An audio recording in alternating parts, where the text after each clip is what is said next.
My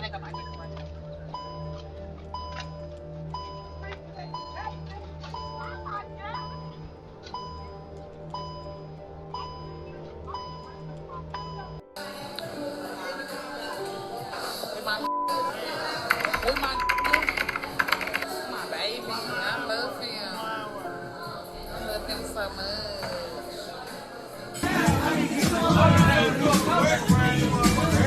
I don't want him to show because that bitch is gonna be on my husband.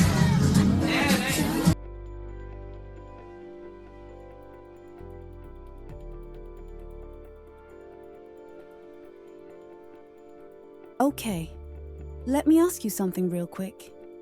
And I need you to be honest with yourself. How much is loyalty supposed to cost? 'Cause I just need to know if there's a price list I missed, because Dishaye Stevenson paid. 5 years of prison visits, weekly money orders with her hard-earned coins, a blonde lace front installation just to pick his dusty behind up from lockup looking like a whole meal, a luxury wedding she financed by herself, $10,000 in cash for his birthday. Baby, that's a down payment on a house, not a gift for a grown man. And ultimately, her life. Now, the audacity, and I cannot stress this enough, the sheer, unmitigated, uncut, pharmaceutical-grade audacity of Michael Smith to accept all of this.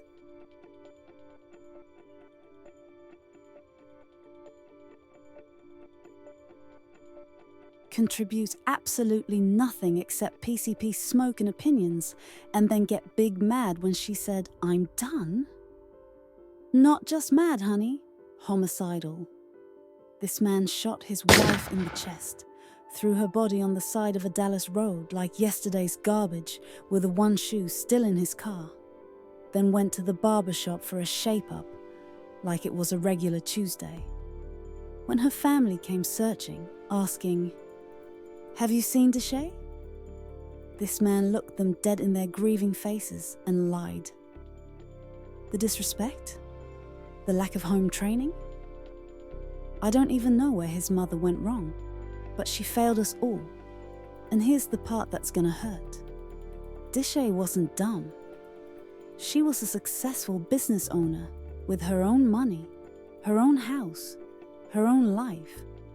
But somewhere along the way, she convinced herself that a man fresh out of prison with no job, no ambition, and a substance abuse problem was a handsome gift from God, while she was ugly and didn't deserve him.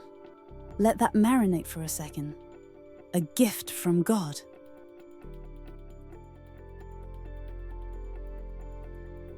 Baby, the only thing this man was gifted at was taking. He was a re-gift from the dollar store clearance section, and she treated him like he came from Tiffany's with a bow on top. See, Dishaye thought she was investing in a husband when she married this man 7 days after his release. 7 days! I've had food in my fridge longer than their relationship had time to breathe free air. I take longer than that to decide on a Netflix show, and this woman married a whole felon. But she was desperate. Desperate to prove those 5 years of loyalty wasn't wasted. Desperate to turn a prison romance into a fairy tale. Desperate to show that her love could fix a man who didn't even think he was broken. And on September 27th, 2023, Dishaye finally woke up. She posted on Facebook, "I'm mentally at a place where I can't afford to freely give anymore. My mental capacity won't allow me to keep pouring from an empty cup. I can't accept one-sided love and energy anymore." 28 days later, she was dead. 28 days. That's how long it took Michael Smith to decide that if he couldn't drain her cup anymore, he'd just smash the whole damn thing. Because here's what narcissists do. They don't let you leave. They don't respect your boundaries. When you finally look at your bank account, your mental health, and your life and say, "I deserve better," they hear, "How dare you?" And Michael? He made sure October 24th, 2023 would be her last day of pouring. Now, I know some of y'all are already typing. Why didn't she just leave? And I'm about to show you exactly why it's never that simple. But first, you need to understand something. Somewhere right now, there's a woman financing a grown man's entire existence, thinking that's what love looks like. She's calling him king, while he treats her like a servant. She's opening car doors for him, literally and figuratively, while he won't even open up emotionally. She's got an empty cup and a full heart, and she thinks if she just loves harder, he'll finally love her back. This is her warning. So grab your wine, check your man's contribution to your life. And I'm not just talking about money, I'm talking about effort. And buckle up, because I'm about to walk you through how a ride or die love story became a roadside tragedy, how loyalty became a death sentence, and how the biggest red flag of all is when you start thinking you're not good enough for someone who should be grateful you even looked in their direction. Let's get into it. Now, before we get into the mess, and trust me, it's messy, you need to understand who Dishaye Stevenson was. Because this wasn't some lost, aimless woman with no direction. This was a powerhouse. Born November 16th, 1988, right here in Dallas, Texas. Dishaye grew up in a tight-knit family where love wasn't just spoken, it was shown. Her mama didn't just raise her. She trained her. Taught her from jump that the only person you can truly depend on is yourself. And if you want something in this life, you better get up and get it. And baby, Dishaye took that lesson and ran with it. After graduating from Atlanta High School, Dishaye knew exactly what she wanted. Her own. Not a job working for somebody else's dream, but her own empire. And like most entrepreneurs, she didn't hit gold on the first try. She tried different ventures, tested the waters, figured out what worked.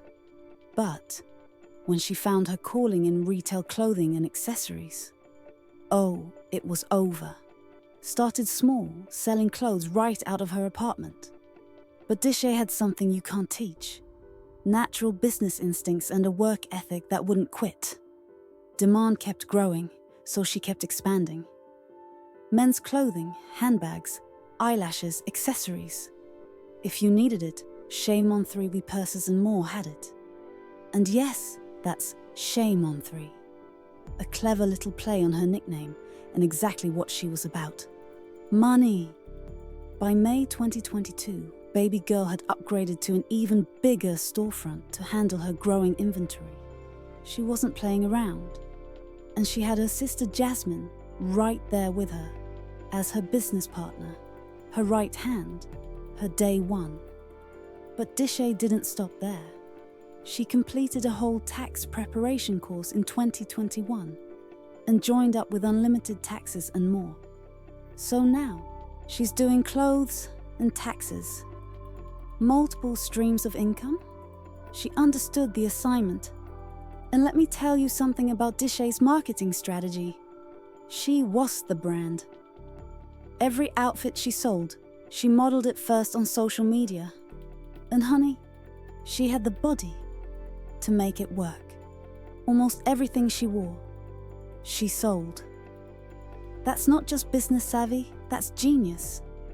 She was living proof that if you invest in yourself, promote yourself, and believe in your product, success will follow.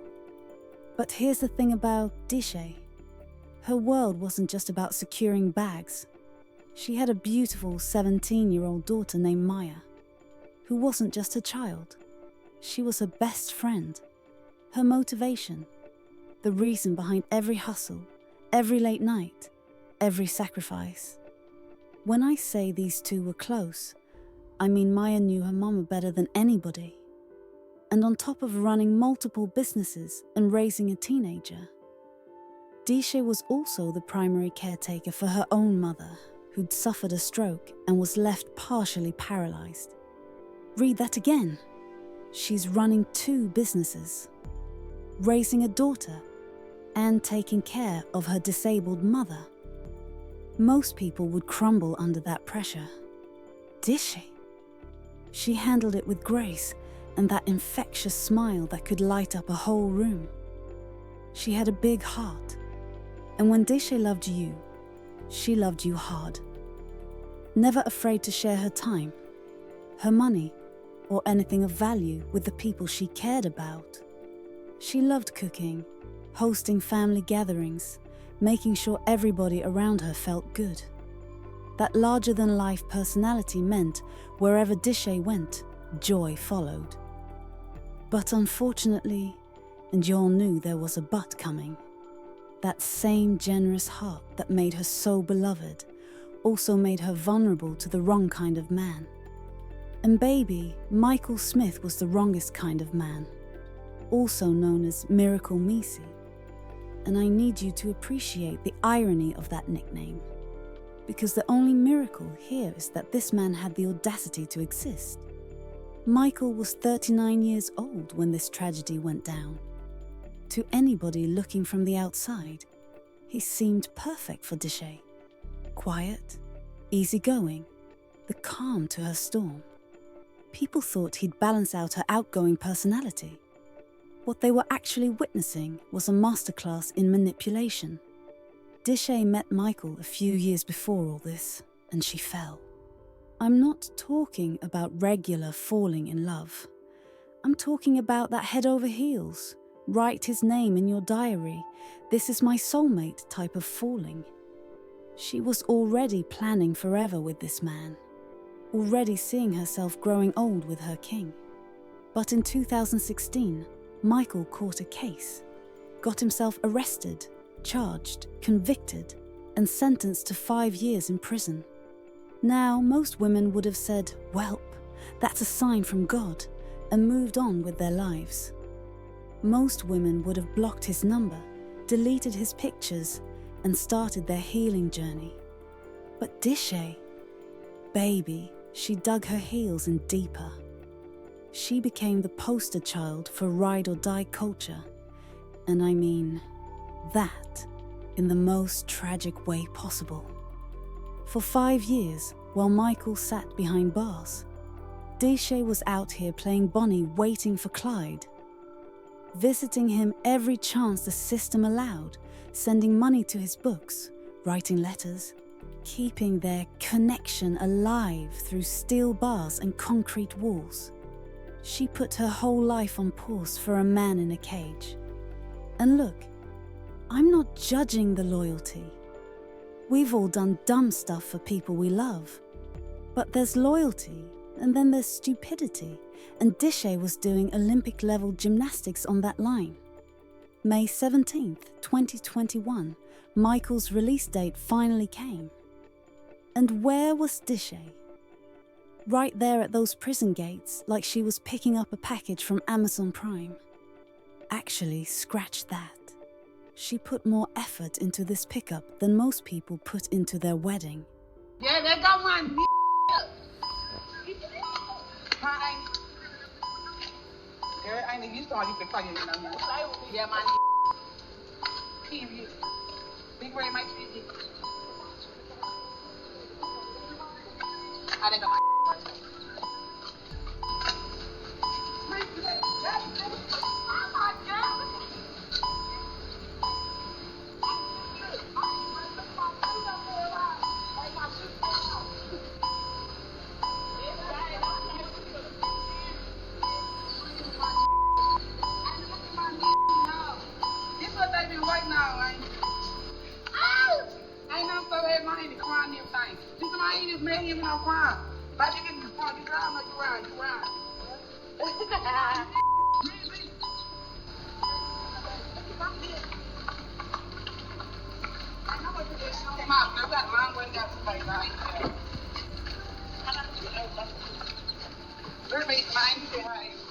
Hey.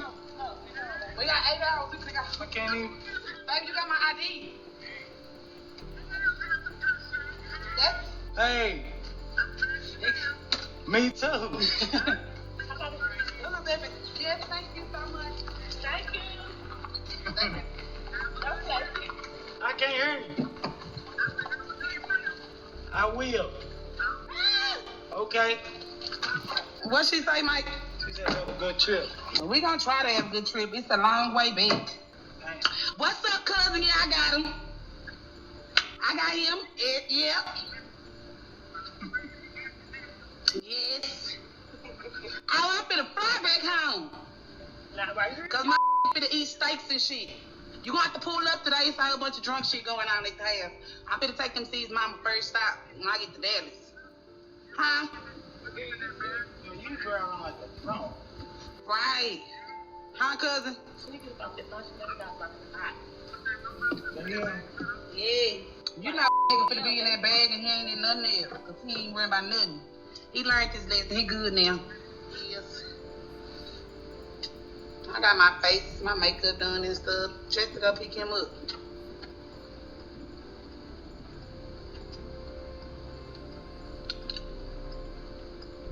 Let me get off. I pick it out live because I don't know if he fantasized about my beauty with my makeup or he just want me to get out live, y'all. But I'm figuring to get up out live. Yeah, I had to go live. I had to go live for you. We had a nice room and everything too. Listen to this woman's excitement, y'all.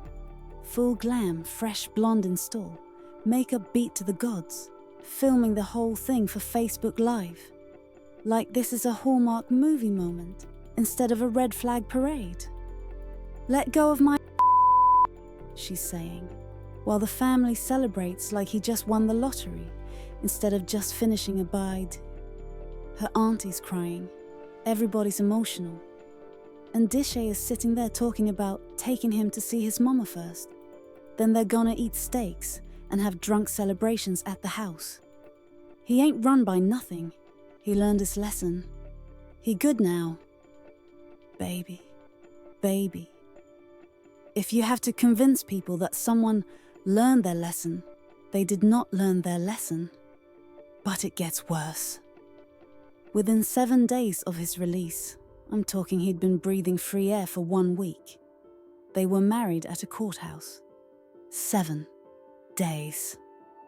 I've had milk in my refrigerator longer than that. I've contemplated buying a pair of shoes longer than that.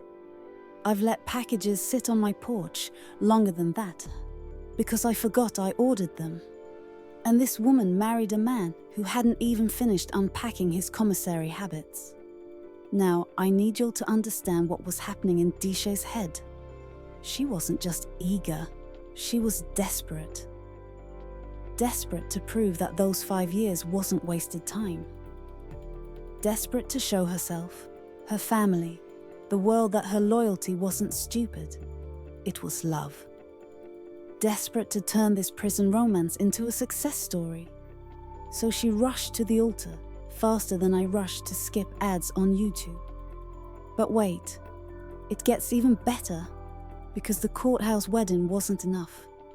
On September 11th, 2022, Dishaye organized and paid for an elaborate wedding ceremony that Michael himself later described as a luxury wedding. What's his name? What's his name? What's his name?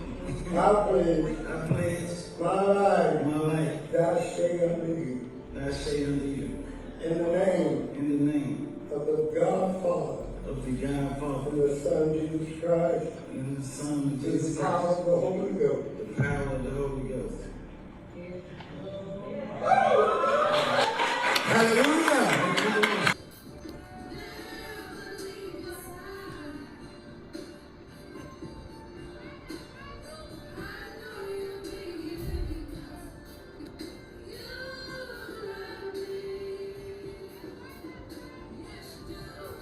Look at this ceremony. Look at the setup, the decorations, the production. Now ask yourself who paid for all of this. The venue, Dishaye. The food, Dishaye. The decorations, Dishaye. His suit, Dishaye. His shoes, Dishaye. The rings on both their fingers, Dishaye. This man contributed nothing except showing up. And even that was questionable, since she probably had to remind him what time to be there. But here's where it gets psychologically dark. And I need y'all to really hear this part. Dishaye didn't just love Michael, she worshipped him.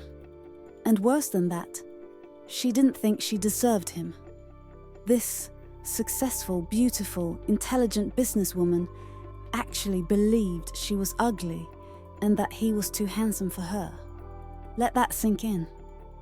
A woman with her own money, her own business, her own house, thought she wasn't good enough for a man fresh out of prison with no job, no money, and no prospects. The math ain't mathing, but that's what abuse does. It convinces you that up is down, that trash is treasure, that the person draining you is actually saving you. And Michael? Oh, he knew. He knew exactly what he had. A woman who would give him everything and expect nothing in return. A woman who saw him as a gift from God while seeing herself as lucky to even be chosen. That power dynamic right there. That's not love, baby. That's control. And it was about to get so much worse. So now we've got newlyweds Dishaye and Michael, right? Fresh off that luxury wedding where she paid, she planned, she executed, and he showed up. Which honestly, we should give him a participation trophy for that, because it might be the only thing he accomplished all year. And you would think that at some point, this grown man would look around at the house he didn't buy, the clothes he didn't pay for, the food he didn't earn, and feel some type of way about being a professional mooch. But here's the thing about certain men. They don't experience shame the way normal humans do. Where you and I would feel embarrassed to be a whole adult with nothing to offer. Michael felt like he'd won the lottery. And honestly, he had. Because Dishaye wasn't just taking care of him. Baby, she was worshipping him, and he knew it. We're not in the hood. We're really living like that. We're not in the hood. We're really living like that. Thank y'all so much. It's the kitchen area for me. Don't mind my brother in Big Mook. But I got me my new house today. Almost 1,700 square feet, 3 bedroom, 2 bathroom, 2 car garage, all brick home, period. Leave me alone. I'm doing other shit right now. Coming up next will be my shop, so stay tuned. I will be giving me a shop next. Yes, Brittany cooks. I got to let y'all know when the barbecue, because y'all know I love to cook and I love family gatherings. So it's lit. It's lit. Me and my room right here. My little girl room will be over there, and it's another room. No, that's gonna make up that to be knit room. Yes, jacuzzi tub for me and my nigga. Period. His and hers sink. Period. Y'all just don't know how happy I am right now. Like, oh my God. Like, y'all, this shit can't be real. Like, open that up, Big Mook. Because you know we lighting the fireplace. Yes.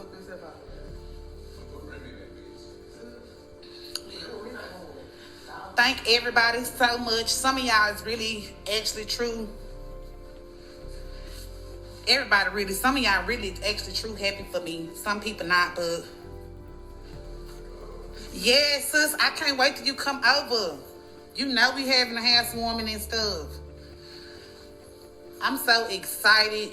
Look at my brother, y'all. It's the kitchen for me because I love cooking. My dining room area. Can't wait till I furnish my shit. Everything new. Not just the house, but new everything. I'm so excited. Y'all just don't know, right, brother? We finna load up groceries in here. Talk. Let me let the garage down. Y'all see that Challenger parked out there, you know, in my driveway. 2-car garage. Leave me alone. Yes.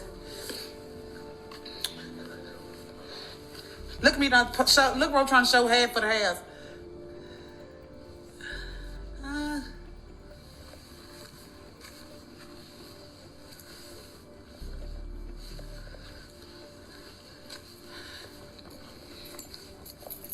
You already know, sis. Room on deck. Stop playing. Stop playing, on deck, sis. I'm really living like that. Now listen. I need you all to hear the excitement in this woman's voice. Oh, the master bedroom for me and my bro, boy, look at this. Man, it's the closet. I know my gonna take her up here for this closet. First of all, for me and my bah. Notice who gets mentioned first in her own house purchase. This woman bought a whole house. We're talking mortgage, down payment, inspection, all that adult stuff, and timed it specifically for Michael's release from prison. She's out here playing The Sims with real money, building a whole life for a man who contributed exactly $0 and 0 cents. Mine gonna be everywhere. She's giggling while touring the closet. Baby. Baby. His it's gonna be everywhere because you bought the everywhere. You bought the closet, the hangers, probably the clothes that's gonna go in it. 2-car garage for shit show. Big backyard for me and my family. Now catch that. My family. In her mind, Michael wasn't just her husband. He was her family. Her world. Her sun, moon, and stars. Meanwhile, what was he bringing to this table besides an appetite and the audacity? Let me tell you what Michael's contribution was. Breathing, existing, taking up space. That's it. That was his whole resume.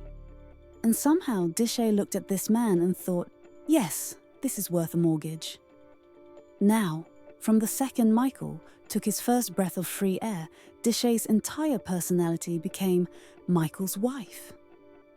Every thought, every plan, every move was about him. And I'm not talking about normal newlywed behavior.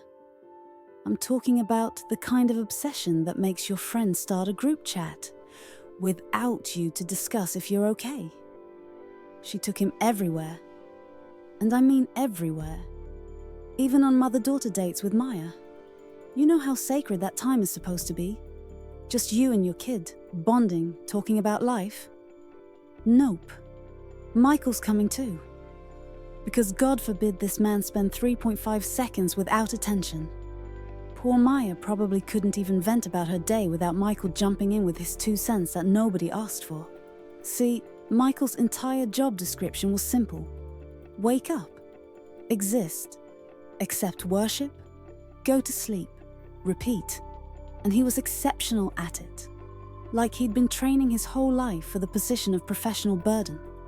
Meanwhile, Dishaye is out here running businesses, raising a teenager, caring for her disabled mother, and playing cruise director for a grown man's ego. But did Michael appreciate it?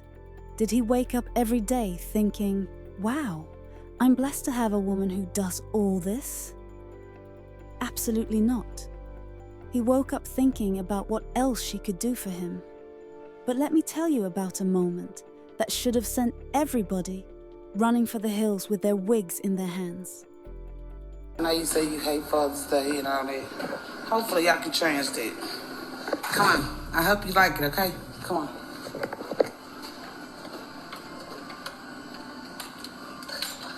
Okay, go Mike.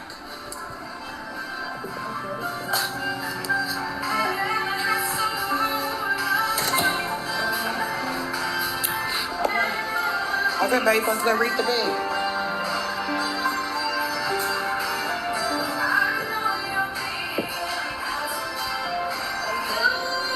Okay, what do you say?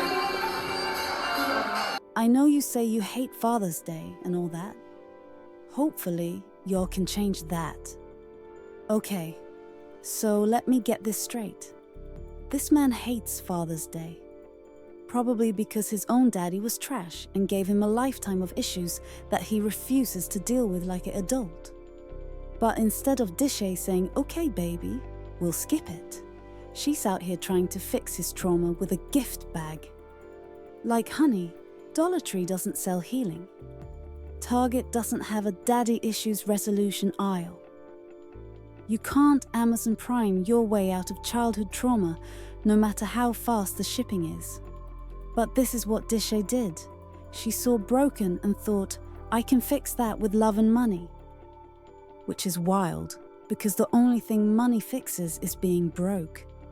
Everything else requires therapy, and Michael clearly wasn't interested in unpacking nothing except the presents she kept buying him. Speaking of presents, let me tell you about the birthday gift that made me want to throw my phone across the room. Y'all, this is so beautiful, isn't it? Y'all just don't understand. I ordered this Bible. The reason I got this Bible, y'all, you think I've been reading? I told him I'm going to read some couple scripture of this Bible, y'all. But I ordered this Bible from Amazon. But in reality, it's like a lock safe box. He don't know that what's in there.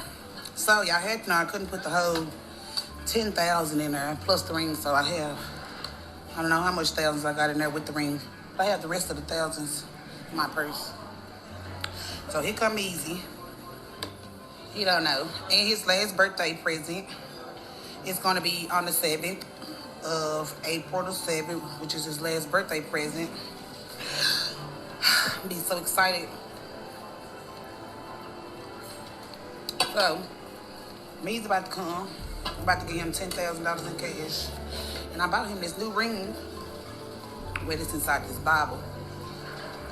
And I took his phone, y'all, because he tried to get on Facebook a while ago. I ain't want him to be looking at my shit. Me in Jamaica, y'all, with the vibes. Literally. Ate breakfast. Now, me's don't know what Happy birthday. Happy birthday, huh? You should have stayed over there, shit. Yes, brother. That's right, B. Thank you, my video. Yes, y'all. I think I got good service. Happy birthday, baby. Here you go. I got you a Bible for your birthday, baby. You gotta keep God first, baby.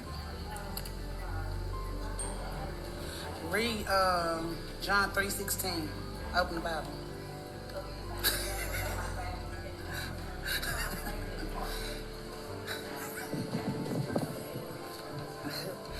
A new ring, baby, and I got you 10,000, but I couldn't put 10,000 in there. Show everybody about your ring.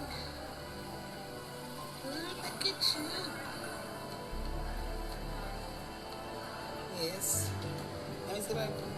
Ooh, look at my. Look at my. Yeah. So I want to give you 10 in cash. I don't know what you're gonna do. You can do whatever you want to. 10,000. I don't know. Yeah, baby. And I got it in there too. The rest of it in there. You're welcome, baby. You're welcome, baby. Look.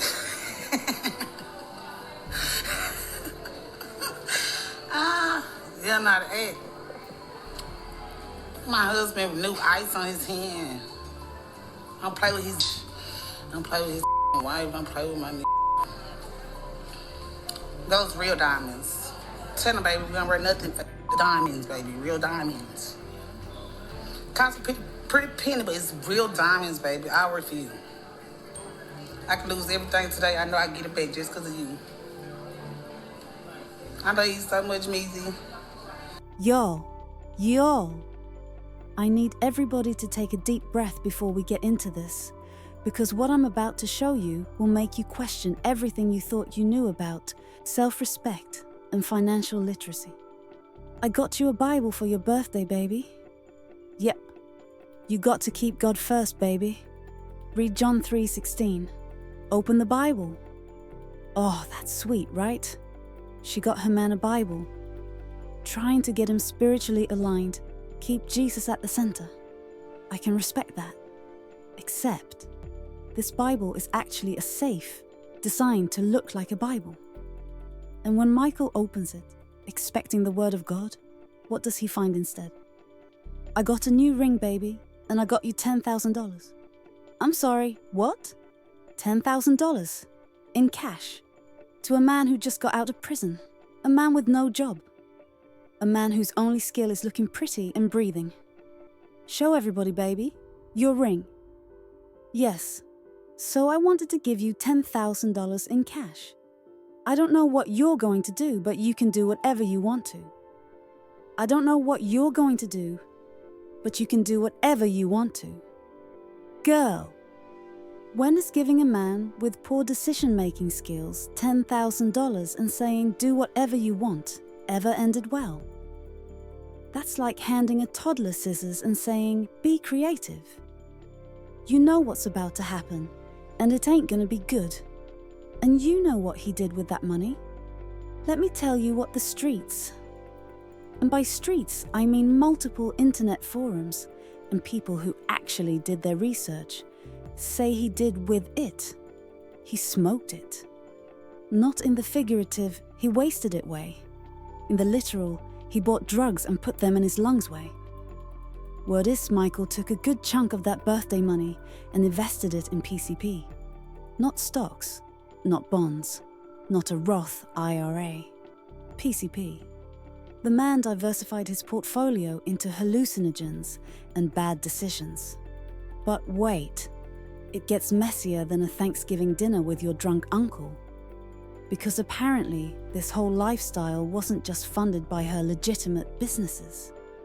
You know those PPP loans the government gave out during the pandemic to help small businesses survive?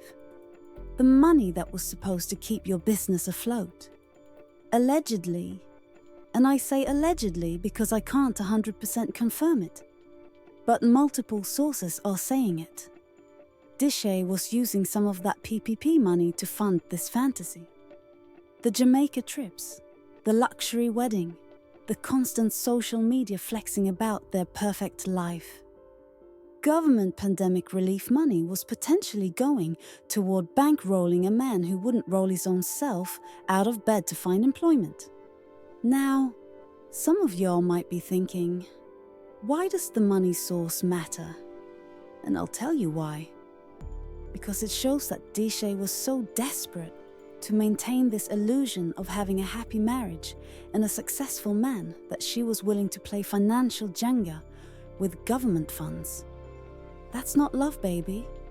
That's delusion, mixed with a little bit of fraud.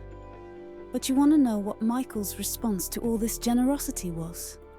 Bae, I know I'm taking you through some but keep overlooking the obstacles. I'm gonna need everybody to read that again slowly. I know I'm taking you through some. Not I'm going through something, but I'm taking you. Meaning he knows he's the problem. He's aware that he's causing pain. But keep overlooking the obstacles. Not I'm sorry. Not I'll do better. Not I'm working on myself in therapy twice a week and really examining my behavior patterns. Just keep ignoring the damage I'm doing to you. That's not an apology, honey. That's a demand. He's literally telling her, I'm gonna keep hurting you, and your job is to keep accepting it. And the word obstacles, like his abuse, is just a little bump in the road, a minor inconvenience, something to step over, instead of something that's actively destroying her mental health, her finances, and her life. This is manipulation at a doctoral level. This man could teach a course. But the disrespect didn't stop at emotional manipulation. Oh no, baby. Michael took it to a whole other level of audacity that should have gotten him blocked, deleted, and reported.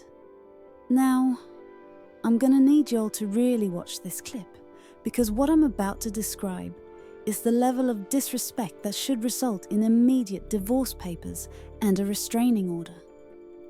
They're on Facebook Live, meaning there are people watching, real human beings with eyes. And this man starts trying to touch her inappropriately. He's literally trying to pleasure himself using her body, while live on the internet like she's not a person, just a prop for his entertainment.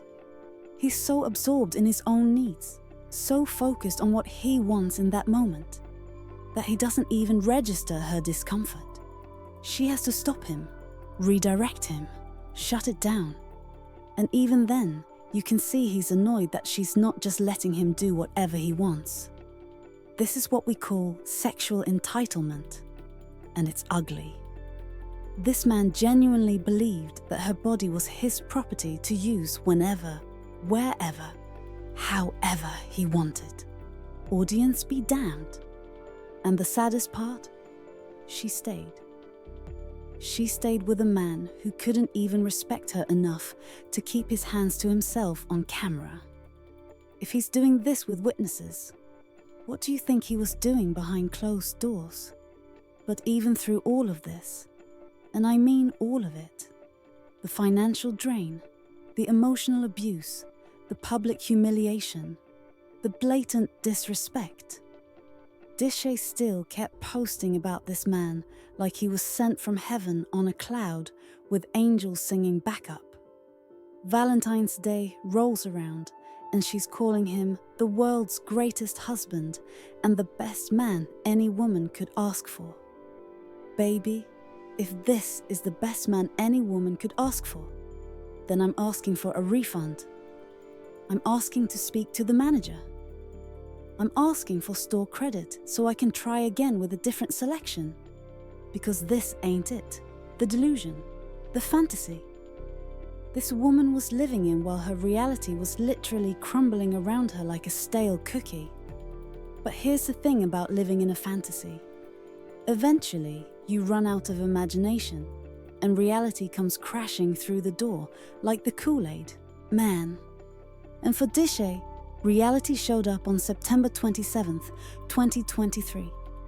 I'm mentally at a place where I can't afford to freely give anymore. Meaning if I love you, I need for you to love me back. If I care about you, I need for you to care about me too. If I sacrifice for you, I need sacrifices in return. If I protect you, I need to be protected as well. My mental capacity won't allow me to keep pouring from an empty cup. I can't accept one-sided love and energy anymore. We all deserve to be poured into as we pour into other. There, it is.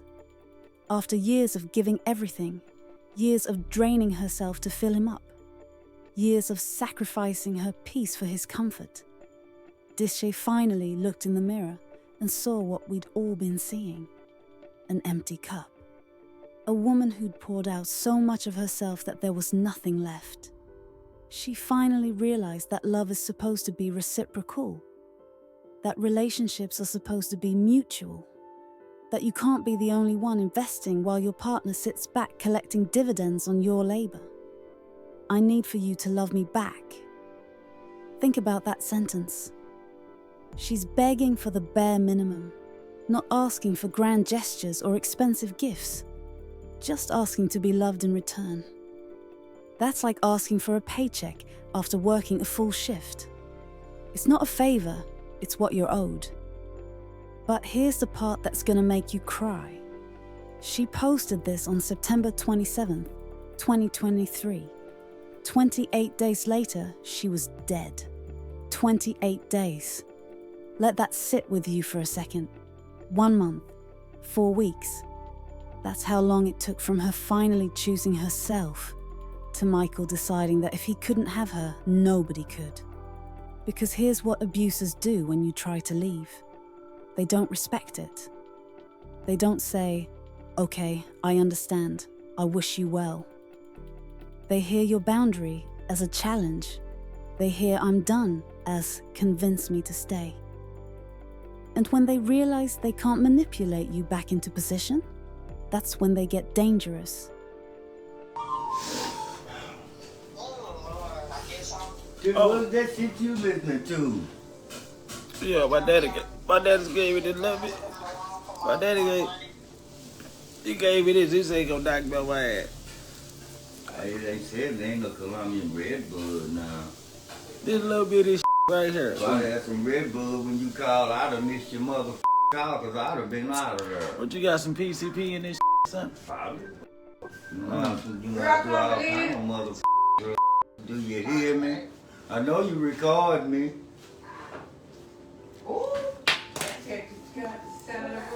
I'll pull this out and slap the phone that you record that too. I ain't gonna lie, that little motherfucker got a good taste, y'all. Nigga, that's good weed. If it don't taste good, it ain't good weed. It got a good taste. Don't this still get well for a chance? You don't really cause it in hard now. That's just... Man, look, that don't smoke like that. What? Give me that other too. Why you put it out? I'm sorry. Pause. Did he just casually admit to using PCP with his father like they're discussing a recipe? Oh yeah, Pops. I had a little PCP earlier. Just a casual Tuesday. How was your day? We're not talking about weed here. Which, look, I'm not endorsing, but at least it just makes you hungry and paranoid about whether you left the stove on. We're talking about PCP. The drug that makes people think they can fight police cars and win. The drug that's literally nicknamed angel dust. Because it makes you feel superhuman. Right before you do something super stupid. And Michael wasn't just trying it out for the first time. He was a frequent flyer on PCP Airlines. He knew what that drug did to him. Knew it caused hallucinations. Knew it made him violent. Knew it disconnected him from reality like a bad Wi-Fi connection. And he kept using it anyway.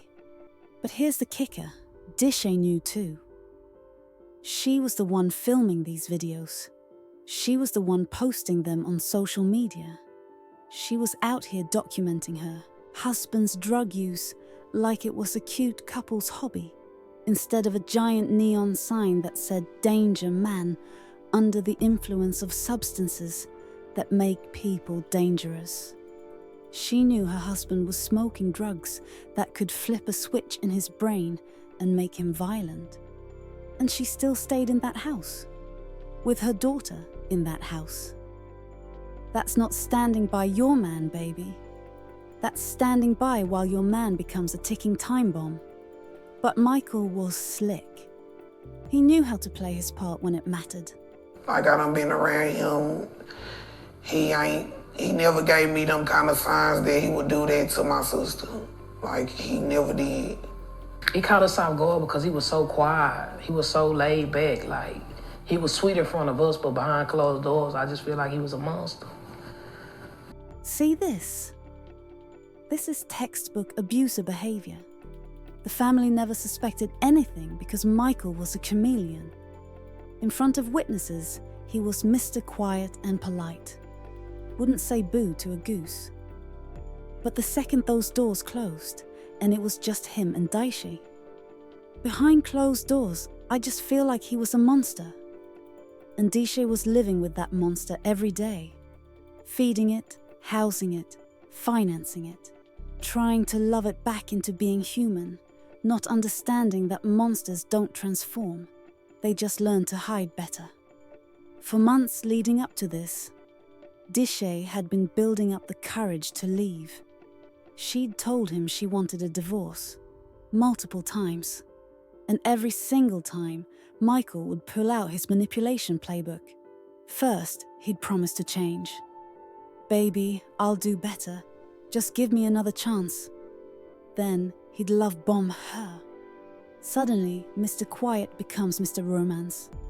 Then, he'd guilt trip her.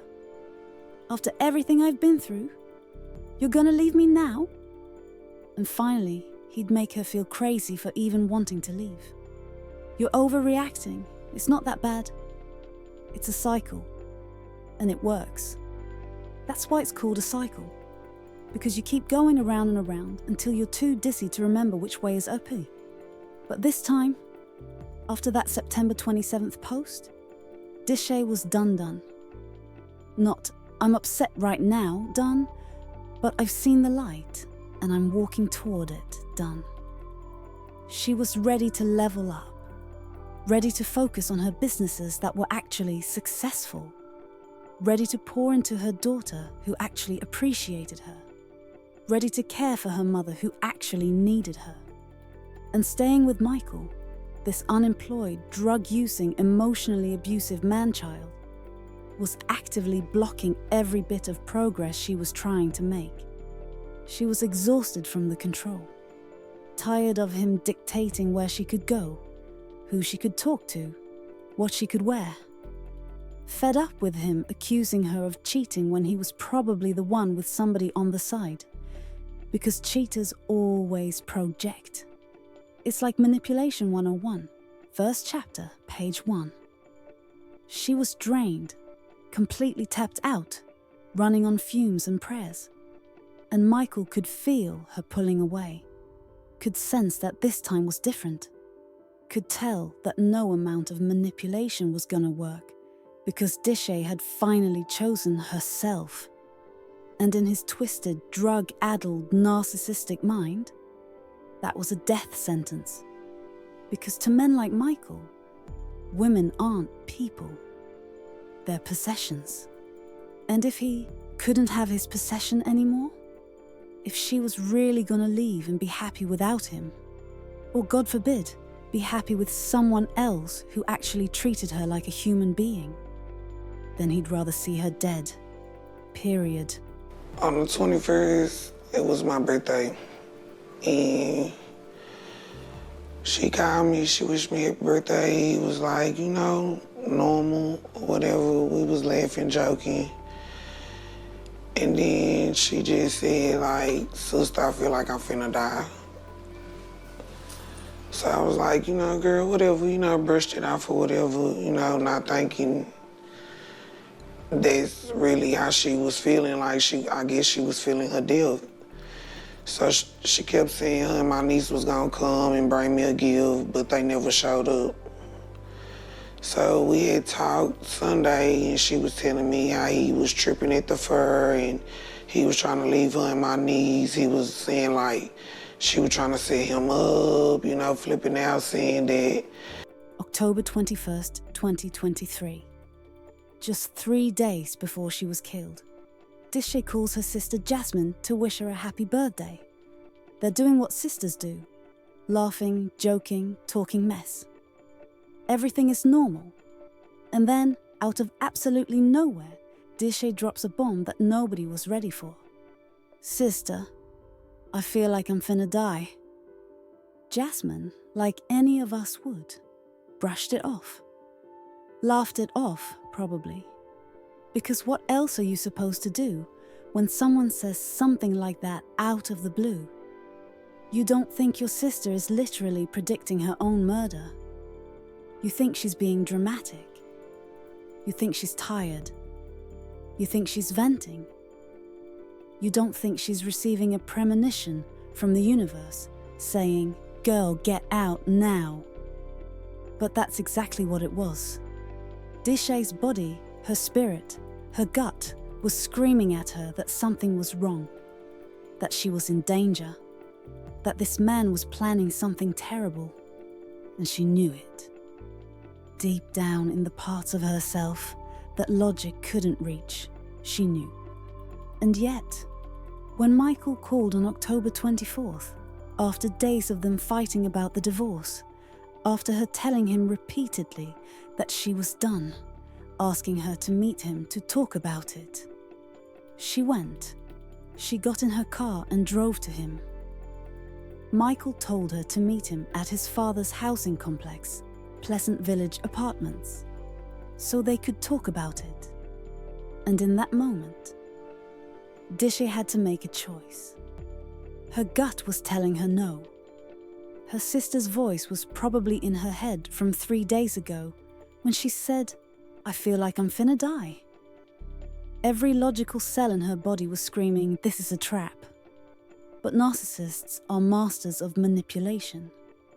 They know exactly what to say to make you think maybe this time will be different. They know how to sound reasonable sound calm, sound like they just want to talk. And Dishaye? She still had love tangled up with all that pain, still had hope mixed in with all that hurt. So she made the decision that would cost her everything. She agreed to meet him.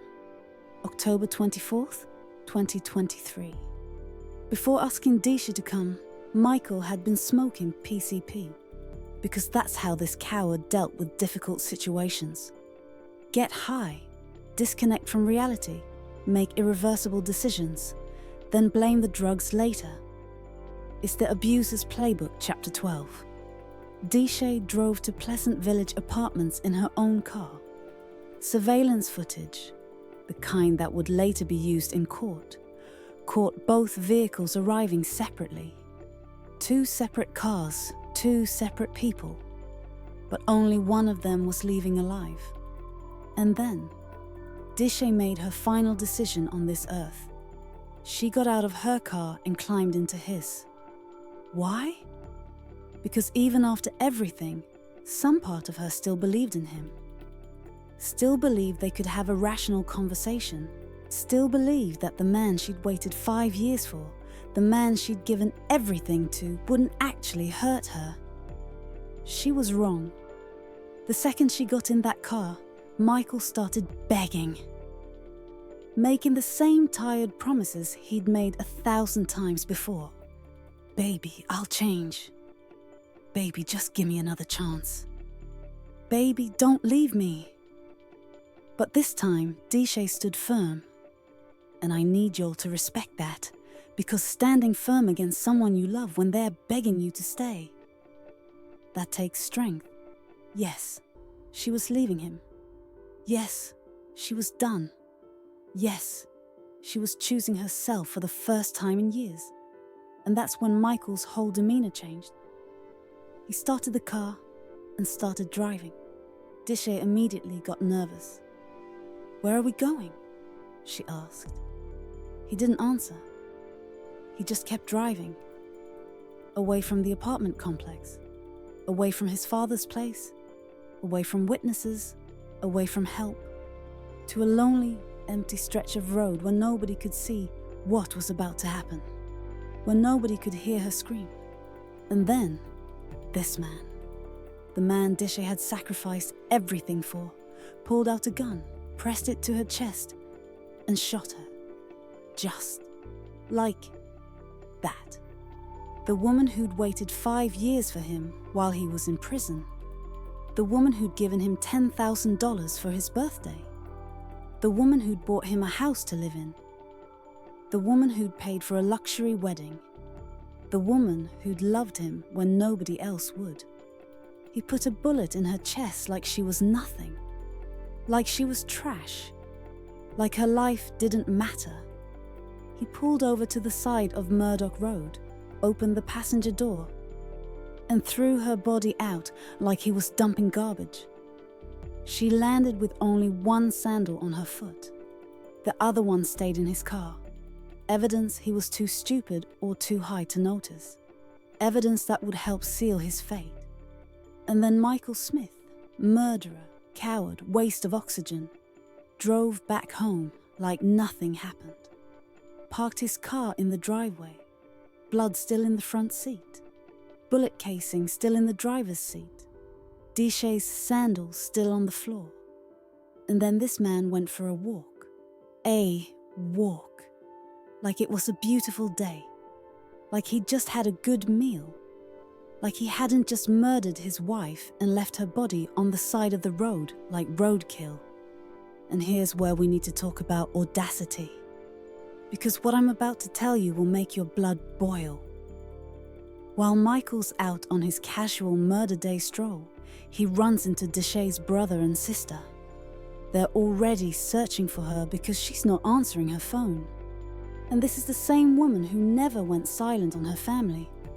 The same woman who checked in with her daughter constantly. The same woman who was her mother's primary caregiver. So her family knows something's wrong. And this man, with Dishaye's blood still fresh on his hands, with her body still warm on Murdoch Road, looks her family in their faces and lies. Nah, I haven't seen her.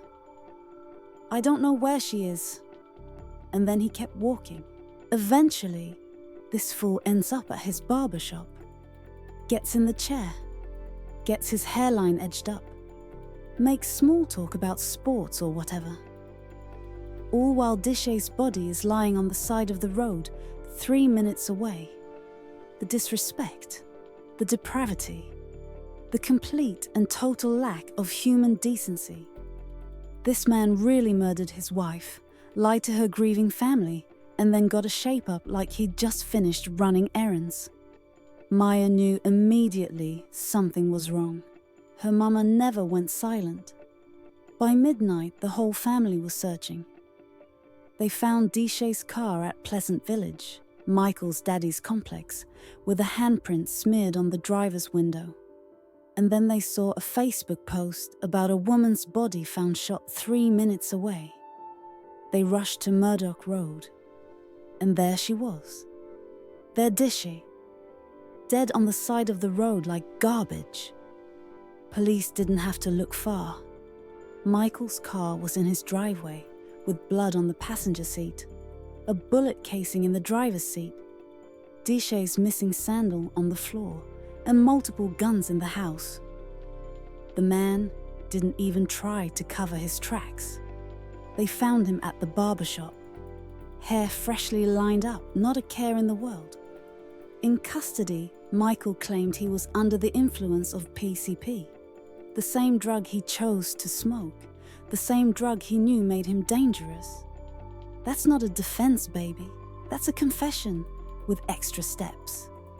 Dishaye Stevenson deserved a love that matched her generosity. She deserved a partner who protected her, not one who destroyed her. Her death wasn't just tragic, it was preventable. If you're financing a man's whole existence, if you're the only one sacrificing, if you're pouring from an empty cup, if your gut is screaming at you, listen to it. The most dangerous time in an abusive relationship is when you try to leave. Don't meet them alone. Don't go back one more time. And if you feel like you're gonna die, believe yourself. Dishaye's story ends here. But yours doesn't have to. Rest in power, Dishaye. You deserved so much better.